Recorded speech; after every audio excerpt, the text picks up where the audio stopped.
اس کو تو آپ اپنے ذہن سے نکال دینا، یہ صرف لکھانے کے لیے دکھانے کے لیے ہوتی ہے۔ وہ ہوتا ہے نا جس طرح کسی شخص کا کوئی فوٹو بڑا اچھا ہو اور اندر سے اس کا کردار بڑا بدبودار ہو، تو وہ یہ ٹائپ ہے۔ تو وہ 10 ارب روپے کے اشتہارات لے کے تو میڈیا نے تو چپ سادھ لی، اور ان کو یہ بھی کہہ دیا گیا کہ اگر تم بولے تو پھر تمہارا مشورہ، اور پھر بکاؤ بکنے والے، ضمیر بیچنے والے، پیسے لے کے سودا کرنے والے ضمیروں کا، اور اپنے نیچے جتنے بھی انہوں نے رپورٹرز ہائز کر رکھے ہوتے ہیں، اور نام اس کو دیتے ہیں مقدس شعبہ جو ہے وہ صحافت ہے، اور پھر چوتھا ستون ہے۔ یہ تو کوئی چوتیا ستون کہلاتا ہے۔ اور ہم ایک اخبار میں کسی جگہ پہ وہ اس طرح کی خبر آ رہی تھی کہ یار وہ یہ چوتیا ستون ہے، تو وہ بالکل صحیح تھا، وہ کوئی جوک نہیں تھا۔ یہ اتنا تھرڈ کلاس اب اس کے لوگ بن چکے ہیں اس شعبے کے۔ اس شعبہ تو تھرڈ کلاس نہیں ہے، یہ شعبہ تو مقدس ہے، یہ تو انبیاء کی وراثت والا شعبہ ہے۔ لیکن اس کے اندر جو سوداگر ہیں ان کو اگر آپ دیکھیں تو وہ سودے کرتے ہیں نا۔ میر شکیل الرحمان نے نہیں کہا تھا کہ بھاڑ میں جائے یہ صحافت مافت اور میڈیا ویڈیا، ہم تو کاروبار کرتا ہوں، یہ اس کے لفظ سے ایگزیکٹ۔ تو مسئلہ یہ ہے کہ ایک پیٹرول بم جو گرایا گیا، 332 پہ پہنچا پیٹرول، اور ساتھ ہی ادھر سے جو چیف جسٹس ہیں انہوں نے جاتے ہوئے نیب کے وہ قوانین کا عدم قرار دیے جو کہ گزشتہ گورنمنٹ نے، پی ڈی ایم کی 13 جماعتوں نے اپنے آپ کو فائدہ دلانے کے لیے وہ نیب کے قوانین کے اندر جو ترامیم کی تھی۔ اب دیکھیں نا کہ 13 جماعتوں کا اکٹھ، اور بیٹھ کے جو ہو رہا ہے وہ یہ ہو رہا ہے، پلاننگ یہ ہو رہی تھی کہ یار اربوں روپے کی جو چوریاں ہیں، جو چوری کی گئی ہے، جو ڈکیتی کی گئی ہے، جو مال چوری کیا گیا، چھپایا گیا ہے، اور بیرون ملک جو ساری چیزیں کی گئی ہیں، تو اس کو نا کسی طرح سیو کیا جائے۔ تو اس کی سیفٹی کا ایک حل تھا۔ سیفٹی کا حل یہ تھا کہ یار اپنے اوپر جو بنے ہوئے مقدمات ہیں ان کو ختم کر دیں اور نیب کو ڈسیبل کر دیں۔ تو گزشتہ دنوں میں بھی جب پاکستان میں تھا تو اس وقت میں پشاور میں گیا اپنے ایک کیس کے سلسلے میں، جہاں پہ ایک شخص جو تھا وہ سابق ایم پی اے ہے، پی ٹی آئی سے اس کا تعلق ہے، اور اس نے کوئی 1.5 ارب روپے میرے کچھ پارٹنرز ہیں ان سے لے رکھے تھے، اور انہیں وہ واپس نہیں کر رہا تھا۔ تو جب ہم گئے وہاں پہ ڈی جی کے پی جو نیب ہیں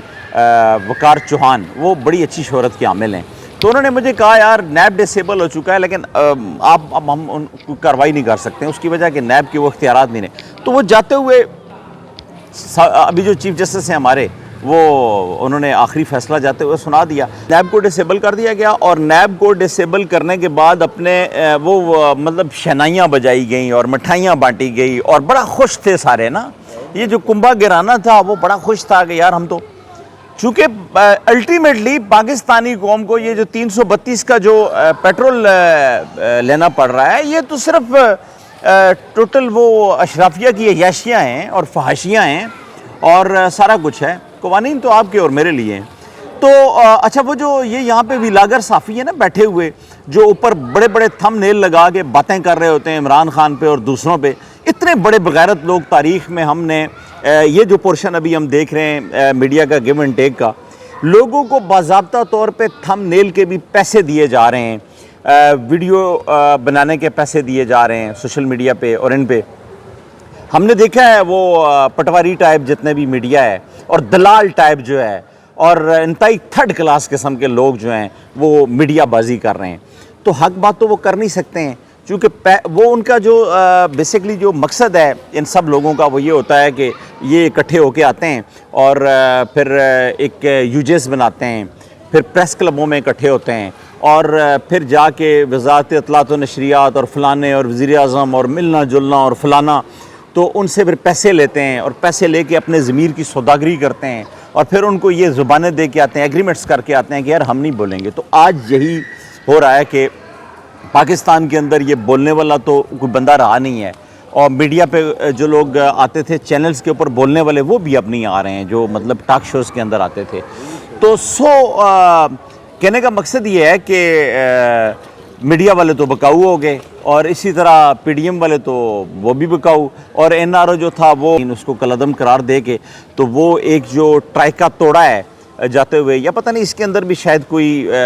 پیچھے چال ہوگی، لیکن فی الوقت تک جو چیز سامنے منظر عام پہ نظر آ رہی ہے وہ یہی ہے کہ یہ اس کے نا یہ نیب کے قوانین کا عدم ہونے سے تھوڑی تھوڑی نیندیں اور حرام ہوئی ہیں، اور جو 25 اور 21 والے جو پلان ہیں وہ بھی ختم ہو گئے ہیں، اور ایک اور جمعہ جو ہے اس نے دراڑ ڈالی ہے ان کی خوشیوں میں۔ جو لوگ بڑے خوش ہو رہے تھے، پھولے نہیں سما رہے تھے کہ جی بس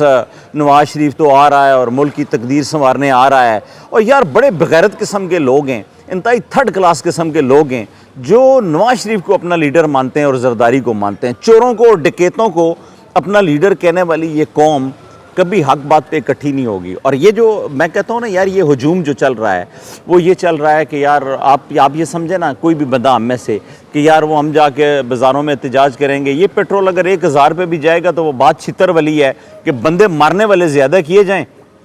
تو چھتر ہم کھا لیں گے، ٹائم زیادہ لگتا ہے، ٹھیک ہے، ٹائم جو ہے نا وہ ویری فاسٹ کیا جائے۔ سو پاکستانی قوم بحث ہو چکی ہے، اور جو حکومتیں ہیں ان کے آپس میں چل رہے ہیں، کمٹمنٹس چل رہی ہیں، اسٹیبلشمنٹ فوج اور سیاسی حکومتیں جو بنائی گئی ہیں وہ باضابطہ طور پہ ایک ایگریمنٹس لکھے گئے ہیں، ان کے تحت آئے گئے ہیں۔ ہمارا جو ابھی موجودہ نگران وزیر اعظم ہے وہ بھی مطلوب ہے، نائب کو کرپٹ ہے، چور ہے، وہ ڈس آنیسٹ ہے، تو آپ اندازہ لگائیں نا کہ آگے اس کے نیچے جو کابینہ بیٹھی ہوئی ہے، فواد ہے، احد چیمہ ہے، دوسرا وہ شجی ہے، اور یہ سب جتنے بھی لوگ آ رہے ہیں یہ چور ہیں۔ اور آرمی چیف صاحب نعرہ لگا رہے ہیں احتساب کا، جو پیچھے 76 سالوں سے ہم جو چورن بیچ رہے ہیں، جو بھی آرمی چیف آتا ہے کہ جی ہم ڈنڈا لے کے ان کا احتساب کریں گے۔ او یار بھائی، تم پہلے اپنے گریبانوں میں جھانکو اور احتساب کا ڈنڈا لے کے تو پھر نکلنا۔ کل گپ شپ چل رہی ہے کہ جی پاکستان کو ہم سنواریں گے اور تقدیر بدلیں گے اور فلان، پتہ نہیں کب بدلیں گے، لیکن بہرحال پاکستان تو چونکہ اسلامی ریاست ہے، اس نے تو قائم دائم رہنا ہے، لیکن پتہ نہیں ان چوروں سے ہماری جان کب چھوٹنی ہے۔ اب تک کے لیے اتنا ہی، ملتے ہیں اگلے ولاگ۔